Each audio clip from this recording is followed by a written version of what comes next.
And I'm pleased to introduce Terrell and just turn it over to him before we not lose another minute.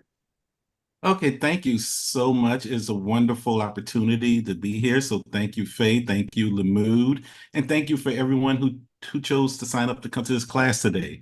I hope it will be a really engaging class. I highly value questions and discussion, but we're going to try to stick to the 50 minutes. Just let me get my timer here for myself because I can go on and on. So I highly want this class to be very interactive at times, but there'll be definitely sections where I'm going to call for questions as related to facilitate discussion.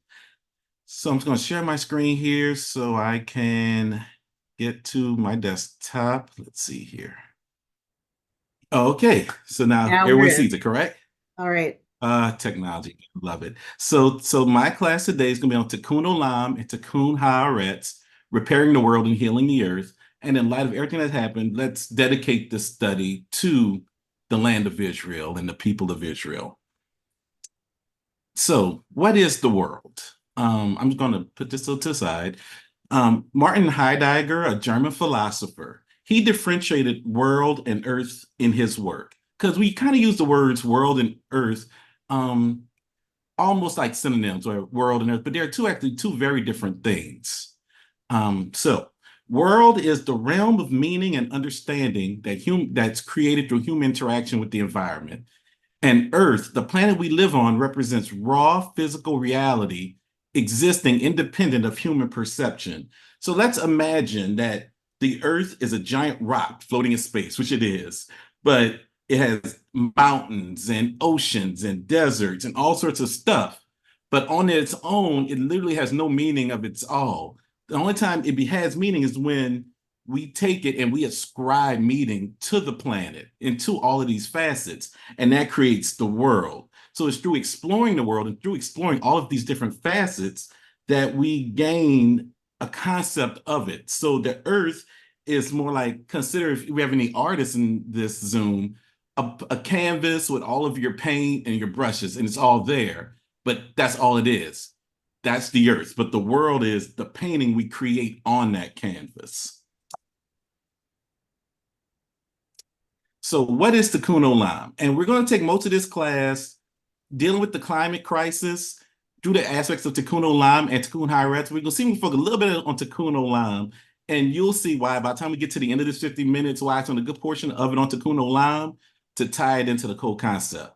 So Tikkun Olam translates to repair of the world. And we can see this in aspects such as social justice and equality, helping those in need, protecting the environment, and pursuing peace.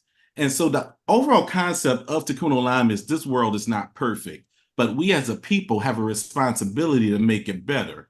And so in effect, Tikkun Olam can be seen as a way of fulfilling God's will and creating a more just and compassionate world. So it's these things that we do to make it better. And so overall in this class, what we're going to see is how can we do this in action, and not just in action, but a different perspective of doing action.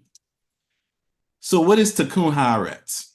It sounds similar to Tikkun Olam, but it's a subtle difference. And even preparing for this class, it was a concept that I came across that I found really interesting. That I found it has some subtle differences. So Tikkun Haaretz literally translates to repair of the land. And as we'll see later, repairing or improving the land of Israel. It can involve working for the agricultural purposes of Israel, protecting the environment, and caring for the animals of Israel. So the idea behind Tikkun Haaretz is rooted in this connection that we as Jews have to the land of Israel, and it emphasizes the responsibility to develop and care for that land. And so now we have it. The question is, what is the association? What is this connection between Tikkun Olam and Tikkun Haaretz?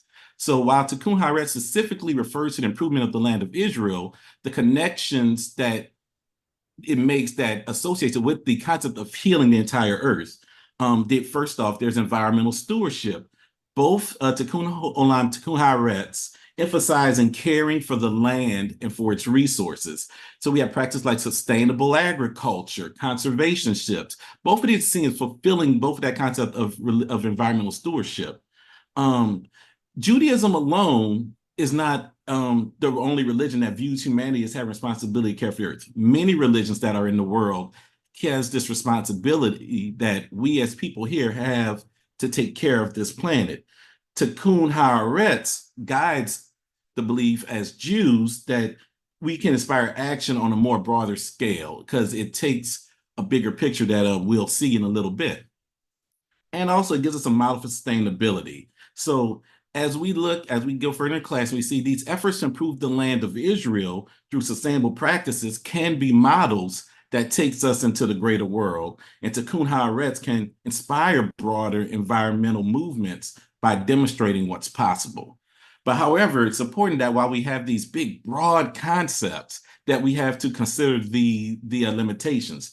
The first is the scope. So in general level, while Tikkun Haaretz literally refers to the land of Israel, and so when we see later the verses that we read out the Torah and parts of the Talmud refers to the land of Israel, we'll be able to make it better and we'll see it on a bigger scope.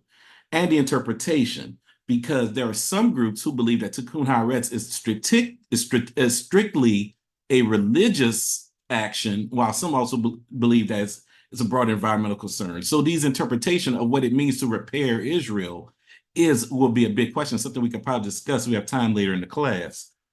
But overall, Tikkun Haaretz can contribute to healing the earth by promoting environmental stewardship and serving as a model for these sustainable practices, as I just said. And so these are two pieces of a big puzzle that we're going to look at to see how we can, as Jews, use our values to affect climate change. And so first, we're going to start with Tikkun Olam. And so the first question we have to ask ourselves is, who owns this world? So we see in Psalm 89, verse 12, the psalmist says, the heaven is yours, the earth too, the world and all it holds. You established it. So we can see from this psalm that the psalmist is saying that the heaven and the earth belongs to God and everything in it belongs to God. So that leads me to the first question. If God owns the earth, are we simply inhabitants, or does this ownership imply a call to responsible action?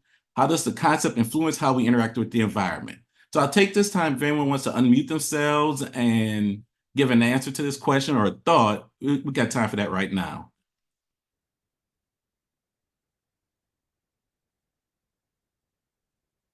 There anyone that has an answer, want to give a thought? There are no wrong answers, so if anyone makes a question, it's an open discussion.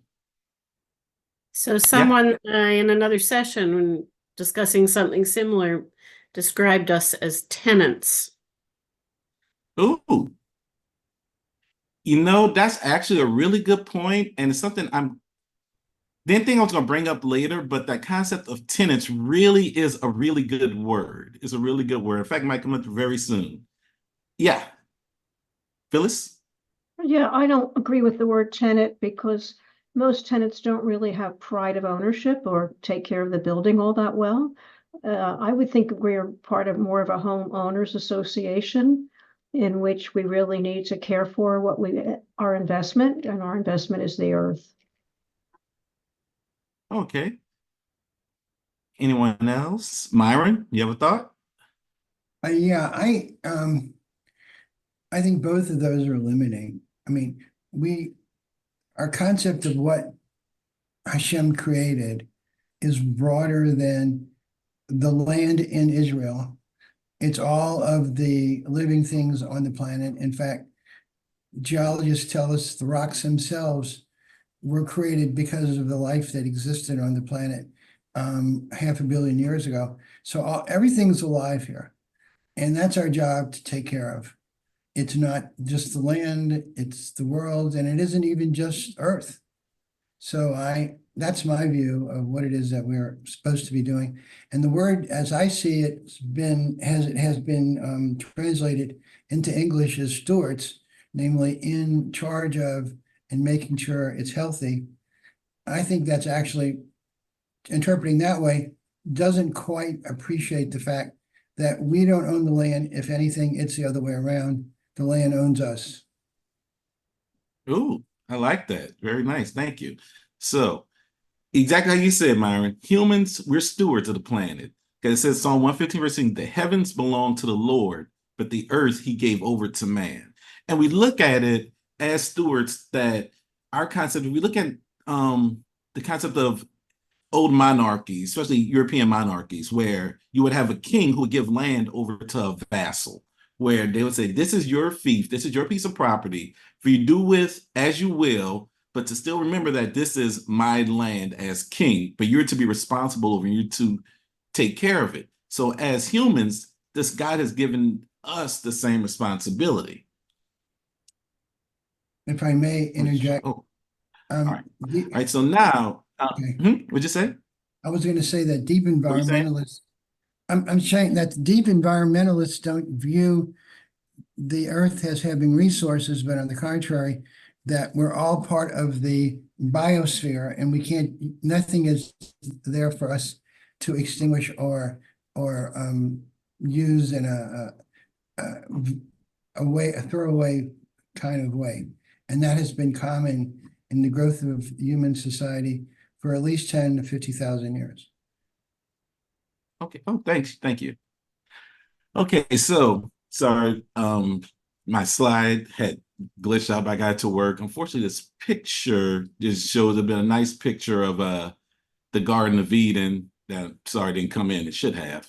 But so before we can talk about, we're doing this in the whole discussion on climate change and environment, it's important to go back and look at the beginning to when the world was perfect. So we read beginning of Genesis, chapter 1, verse 20 to 31. And God blessed them, and God said to them, be fertile and increase, fill the earth and master it, and rule the fish of the sea, the birds of the sky, and all living things that creep on earth. God said, see, I give you every seed-bearing plant that is upon all the earth, and every tree that has seed-bearing fruit. They shall be yours for food. And to all the animals on land, to all the birds of the sky, and to everything that creeps on earth, in which there is a breath of life, I give all the green plants for food. And it was so. And God saw all that it made, it was very good. And that was evening and morning the first day. And so this passage right here from Genesis, the creation account, is going to be the key, one of the keys for this study, because this is the goal. So to understand how we need to repair the world, to affect climate change, affect the government, we have to know what God saw when it was perfect. And so going on to a concept of Tikkun Olam, Tikkun Haaretz, we're going to look at this through a very basic foundational Kabbalistic lens. So according to the Kabbalistic account, it's a very vast, very deep mystical element, but I'll try to boil it down. So in the beginning, there was the Ein Sof, which was this endless divine light that pretty much filled, not pretty much, that filled the entire physical reality as we know it. So there was be no space for anything. So because God wanted to create a universe, he had to do a process called Zitzum, which was a contraction. He had to take all of his divine light and radiance, which pretty much filled this universe, and he had to contract it for allow space for the universe to be created. And thus, in the universe created, we had 10 divine emanations called Sphero, which are these 10 essences, which accounts for the 10 divine qualities of God. Now, he took those divine qualities when he made the space and made the Sphero. Now, the problem is these Sphero were vessels that were too weak to be able to contain the infinite vastness of God, and they shattered, called Shavira. And it shatters, the picture on the left would be this picture of this divine light that fell to the earth. These divine essences of all 10 of these Sphero crashing to the earth. And so now our job, Tikkun Olam, is to repair the world. So according to Kabbalah, humanity's role is to participate in Tikkun Olam by fulfilling good deeds, studying Torah, living a moral life. We gather these sparks, these pieces of the Sphero that's in the world in order to achieve that original perfection that was in the garden. So now we're going 3 links to Tikkun Olam. And these 3 links, again, you're going to be thinking, when are we going to the climate change? And we are. And it's definitely all about this. Just these little steps are going to build up to get the aha moment for it. So the first step is Rabbi Isaac or Yitzchak Luria, who's known as the Ari. The Ari was a rabbi and a Jewish mystic from Sfat in Israel, and he was considered the father of contemporary Kabbalah, even having his own branch called Lurianic Kabbalah. And so he made this concept: think of a primal, singular, deliberate, conscious thought to intense contain self. What happens? Such an idea explodes. So the Ari was teaching that beginning that before even the explosion that created the sphere, that he said, imagine there was one ray of light, and this light contained every essence of conscious thought. It contained every voice, every daydream, every hope, everything that could possibly be done mystically and physically was in this light. And then it exploded, which would have been the shattering of the sphere. And from that created the world. So think of the Big Bang, but instead of taking just matter and energy, we have matter and energy, including with conscious thought, hopes, and dreams all at the same time. And these are the sparks that are in the universe that we as Jews, through Tikkun Olam, are to go and gather.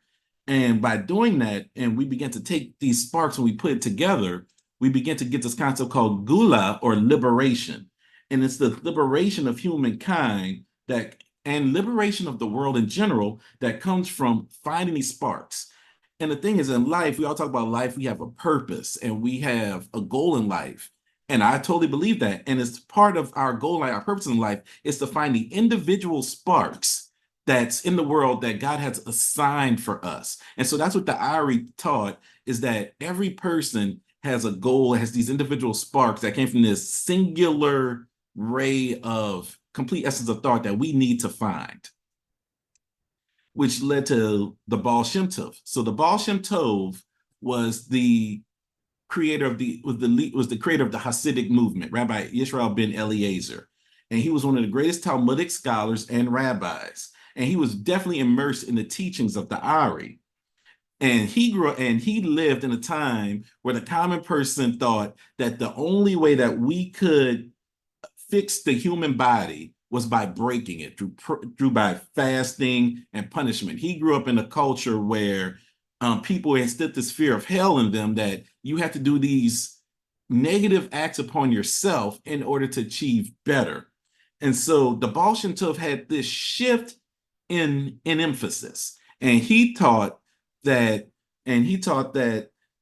wherever a soul travels in the world, it was laid there to find a spark, that we as Jews, we're not meant to be in this world to suffer to fix it, but we need to go out and fix it ourselves by not worrying about the shell, but by embracing the fruit. And that was a concept he meant, that the sparks that we are to be looking for in the world are inside of a shell. And sometimes I dig it out. And that's known as a concept when we think of there's always something good in each one of us. There's something, but sometimes we got to get to the bad. Like when you crack a nut, a pecan or a walnut, we know there's this good fruit inside, but sometimes there's a hard shell. And we need to crack that shell to get to the fruit. So when we go out into the world to find the spark to good in people, we have to say, well, there can't be bad in this particular person or bad in this particular thing. I mean, good in this particular thing, they're bad or good in this particular thing is bad. The Baal Shem Tov said, no, there is good inside of something that's bad. We just need to go and pry it out by being good to that thing, that bad is going to fall away.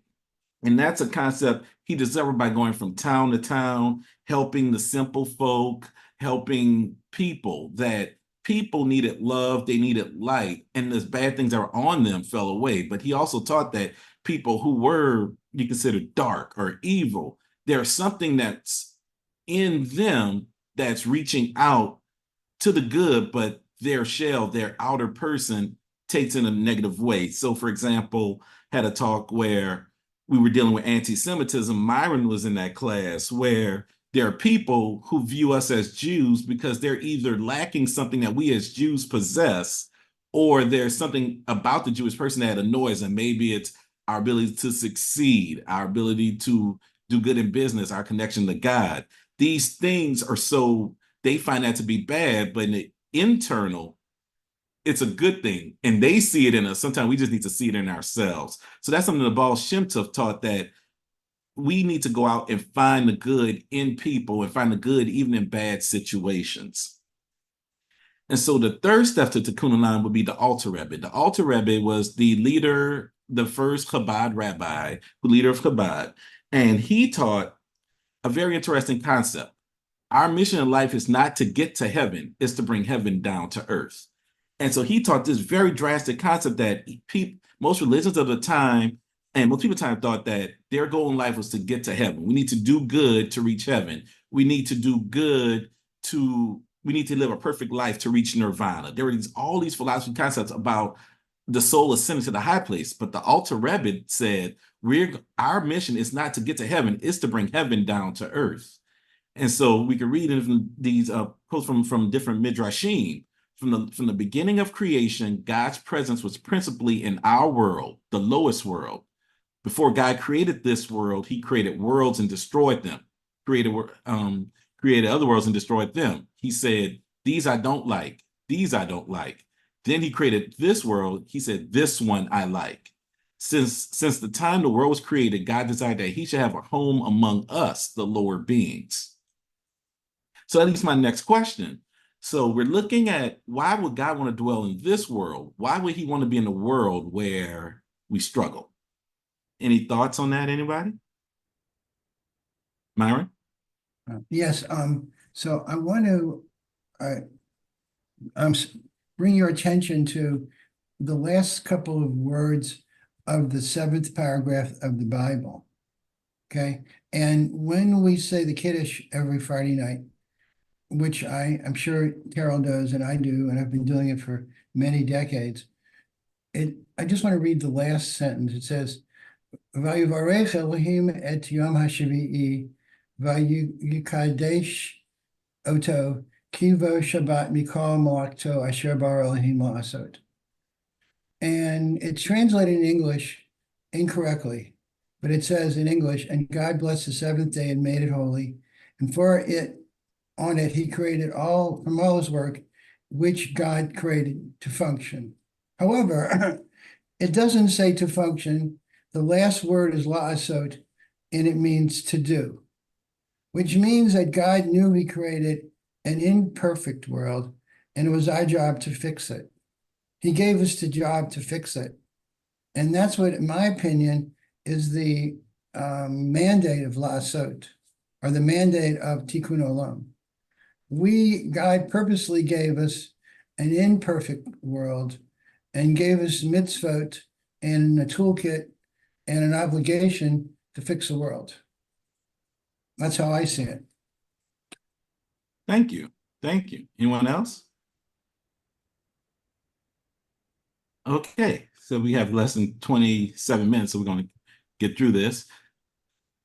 So the answer we'll begin by the Lubavitcher Rebbe, most commonly known as the Rebbe, the 7th Chabad rabbi. He gave an answer that we go out into the world searching for light. So we go out every day, wrapping up the 3 previous links that I just went over, that we go out in the world searching for light. We wake up in the morning looking for opportunities to do good, looking for opportunities to find the best in people, to find the people who are the worst, to say, what is the good that's in them?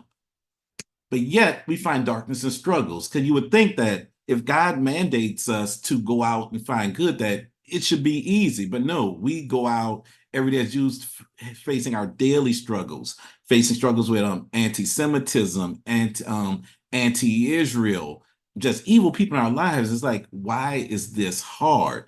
And the reason it's hard is because the ultimate goal is Tikkun Olam. Because he said Tikkun Olam doesn't mean to just repair, it means to fix and make better, give something an upgrade. So imagine you have a beautiful picture that gets ripped to shreds, and your goal is to find all of the pieces that's in that picture. But instead of trying to go around, instead of easily finding the picture pieces, you get people who hide the pieces, or people who are fighting with you and calling you names because you're trying to go out and find this stray picture. But in that process of searching for these pieces, the picture you're forming has more weight, and it's a more beautiful picture because you toiled and you strove to put it together. And so now this picture, which was originally a very nice picture, because we went through work to repair it, to make it better, and we dealt with people who tried to not want us to do it, it's a more beautiful picture. It has more value. And so that's what tikkun that means. So it doesn't mean that we just repair the world, like repair the world. It means we are making it better. We're going through our struggles, and we go through all these things to make this world not just better, but an upgrade. You could say world version 2, you could say. And so now that leads us to find to Tikkun Haaretz. We took that big long journey of Tikkun Olam to really get to this concept of who are we as people? We are people who are meant to go out and do great things, because we cannot repair the earth until we know our purpose as stewards. And our purpose as stewards is to find that light, to take this world and make it better. So now we're dealing with Tikkun Olam. It's repairing the land of Israel, or fixing the land of Israel, making it better. And so what's done in Israel is literally a microcosm of what we need to do in the world. Going back to Genesis chapter 2, verse 15, God settled the human in the Garden of Eden to till it and to tend it. And Ibn Ezra, a great Jewish sage, he gave a commentary on Genesis 2:15. Furthermore, after Adam sinned, God expelled him from the garden and commanded him to till the soil. But according to their interpretation, talk about Adam and Eve, he was already tilling the soil while he was living in the Garden of Eden. So Ibn Ezra gave this comment that God told Adam to till the land, and after he was sinned, he was told to till the earth. But in Adam's mind, he was like, I'm already doing the work. So that leads us to kinds of Tikkun Haaretz, that these laws that we think that are primarily for the land of Israel when it comes to the environment and to climate are laws that, or in fact, laws and principles we can take for the entire earth. So the first thing is concept of Baal Tashit.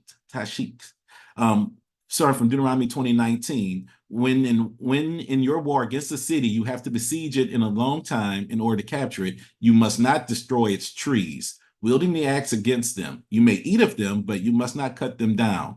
Are trees of the field human to withdraw before you into the besieged city? So Baal Tashit is do not destroy. And so this principle prohibits needless waste or destruction, and it encourages responsible use of resources and discourages actions that could harm the environment. And so we can get from this commentary on it, which is, Lo tashit et etzah, you shall not destroy the trees, linot ale gavzen, by wielding an axe against them. Do not destroy trees merely in order to practice wielding an axe. Destruction must not be wanton. It is justified only if it serves to harm the enemy residing within. So according to this principle, we can look at destruction of the environment should not be a reason to do it. While this uses the concept of war, which what Israel is right now, we can still see that there shouldn't be wanton destruction, not of the land, because there's other commentary to say you may eat of them because you're going to eat of the fruit tree. So we have responsibility to, no matter what our life calls in situations where we're in war or peace, that we shouldn't just destroy trees for no reason because we benefit from it. And so that's one of these first steps of climate change and using our values is we keep the environment because, number one, we benefit from the environment. The next one is Shemitah, the 7-year cycle. Every 7th year, the land of Israel is supposed to lie fallow, according to Leviticus 25:1-7, which I have below.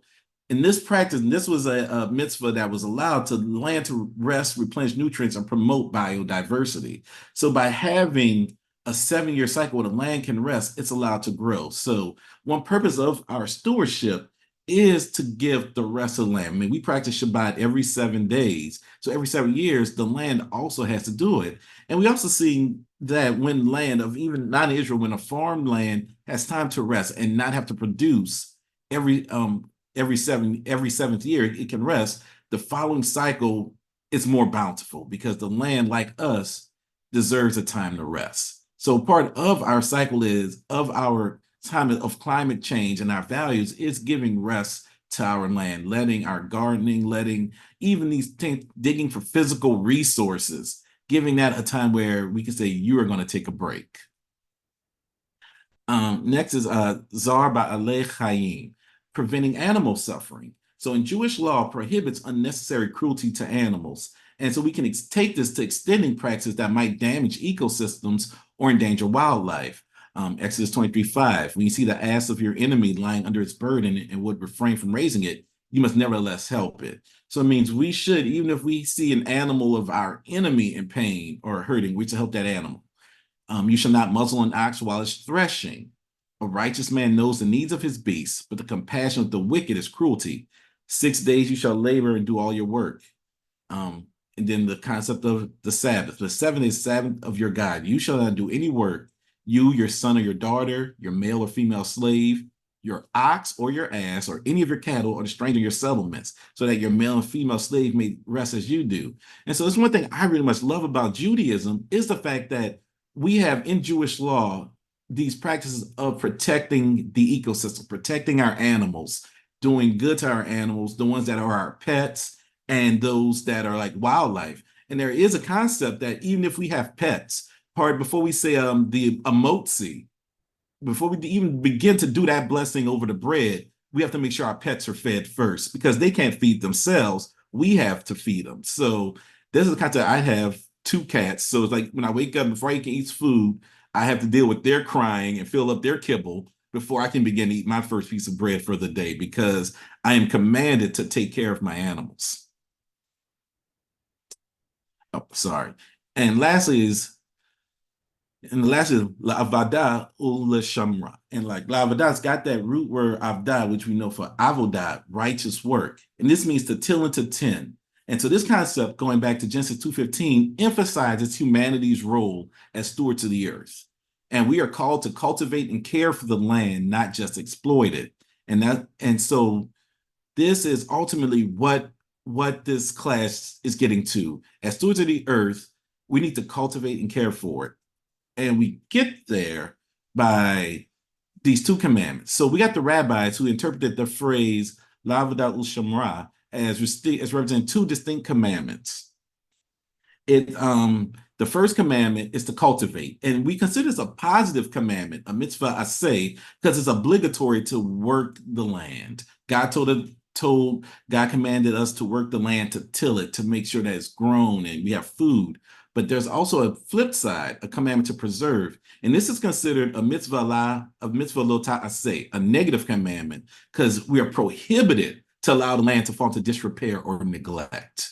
And so that's why Adam and Eve's role were granted the privilege as the first, our father and our mother. The tending of the garden was their responsibility, because that was their status. And because they were so closely related to God, the first humans who walked to him in the garden, and their job was to take care of the earth, to take care of the garden. And so looking at these positive and negative mitzvahs, while it's considered a negative mitzvah, I think it's also positive that we are to that, but the prohibition makes it a negative. But the prohibition is actually a really cool prohibition, because we're not allowed to let our environment fall into disrepair and neglect. But positively, we are to actively work and do things for it. And so now, this one we're tying Tikkun Olam and Tikkun Haaretz together. And so the phrase, that, as I mentioned, la'avada u'leshamra carries a significant Jewish thought, because it highlights our importance over the natural world. So because we cultivate it and preserve it, we fulfill our mandate. But yet this mandate to care for the world and the environment doesn't just mean the environment. It means our own souls, our inner gardens, our inner earth, our minds, hearts, and souls. We're searching for these sparks that was from the beginning, that's in the world, because we need to nurture that. We need to grow ourselves, and we need to nurture ourselves and fix ourselves. And by doing that, we can begin to fix our planet, and we can begin to fix our world. And I just think that's such a beautiful thought, because it takes one to do the other. We can't, unless we know ourselves, we can't begin to fix our outer world. But once we know ourselves, we can begin to fix the outer world. And so lastly, on the very last slide, it's going to be something that's not Jewish. This is actually Japanese. It's called the concept of kintsugi. And kintsugi is this concept when the Japanese have something like, in this picture, a bowl. And if they shatter a bowl, they don't just throw it away, because throwing it away is easy. But what they do is they would take it and go to a master who would fill it in with gold and put the pieces back together.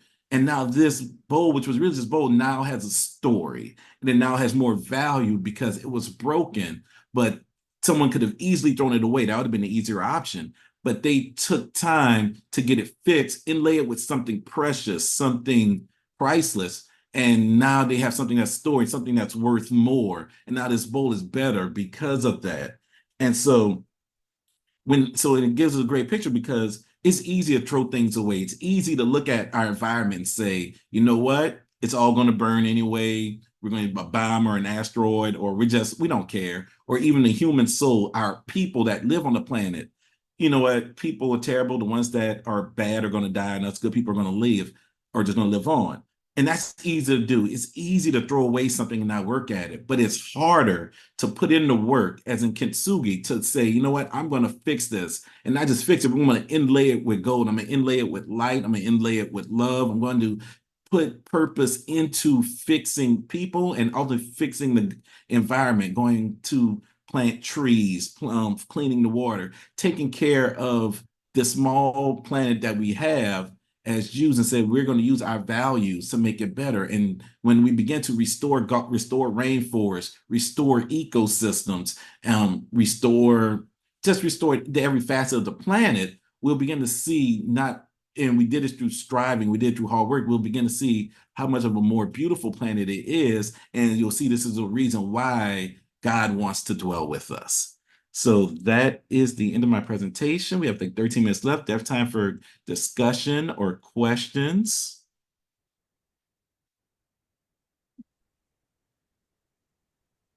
Yes.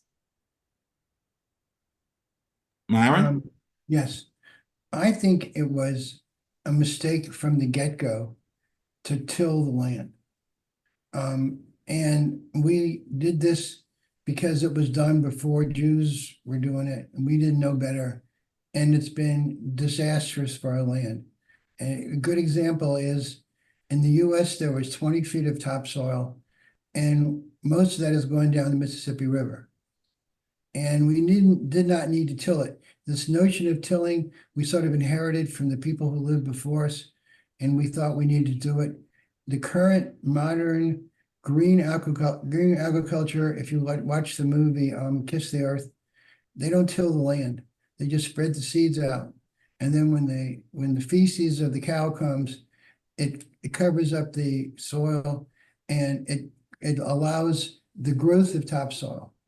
Our whole notion of agriculture has been destroying the planet. At least 20% of the climate problem is our horrible agriculture, which we inherited from the people before there were Jews or Hebrews. And we need to understand that. That's not healthy. So cultivate doesn't have to mean tilling. And that was a mistake. And it's okay to learn. I mean, we learn, and we shouldn't be tilling.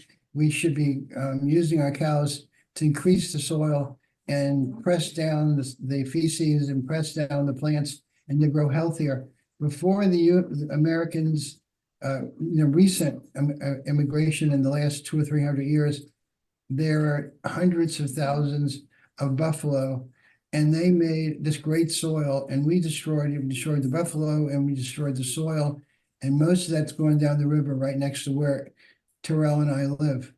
It's not smart. Just because we used to do it and we think that's what it says in the Torah, it doesn't say that. It says we should cultivate it. It doesn't say we should till it. And that's a confusion, and we need to get over it. Yeah, thank you for your insight, Myron. I'd love to hear anyone else has any comments or thoughts. I'd love to hear from anyone else. I really enjoy that concept that you brought in about upgrading, that we're not just trying to fill the crack, but fill it with gold and give it more value. I think that that's a really interesting approach to it, to say we're trying to do even better. And it sets the bar high and gives us good goals. And it really does. And like even this thought that Myron just brought out. I mean, I've never heard of it like that, but it'll definitely give it merit and value. And if this is something that we can do to make the earth better, then that's still true Tikkun Olam, that we're going to change this practice that we've been doing, because this new practice will be better for the world. And so ultimately, yeah, I mean, this concept of learning and growing and upgrading, this is what the Jewish sages wanted. It's what they wanted for their Jews, and what I want to just present is this concept of self-growth for everything. Because once we grow as people, then we can grow as people, we will see our role as stewards, and then we will begin to positively affect the climate.